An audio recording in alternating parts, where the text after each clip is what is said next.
गेला हमारा तुरनिया भुलाई गे दिल तोड़ देला साथ छोड़ देला गेला हमारा तुरनिया भुलाई जो जोगे हर जाई केला बेवफाई जो जोगे हर जाई तू केला बेवफाई।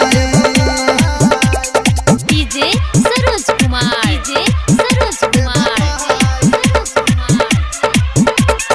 अखन अहाँ सब सुनि रहल छी सूर्या रिकॉर्डिंग स्टूडियो भगवतीपुर से।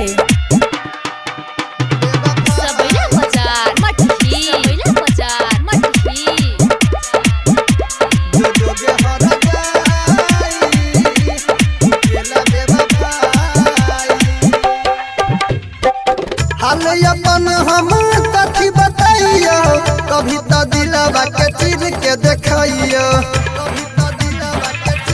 दे रहिया हाल अपन हम कथी बताइयो कभी तो दिलवा के चीर के देखइयो जान छोड़ देला मुँह मोड़ लेला देला हमारा तू किया रुलाई जो जोगे हर जाई तू केला बेवफाई जो जोगे हर जाई तू केला बेवफाई।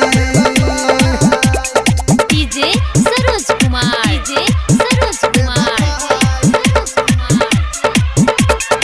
अखन अहाँ सब सुनि रहल छी सूर्या रिकॉर्डिंग स्टूडियो भगवतीपुर से। सबैला बाजार मठही जो जोगे हर जाई केला बेवफाई। कोयल जैसन तुहर बोली दिल पर हमारा चलाई देला गोली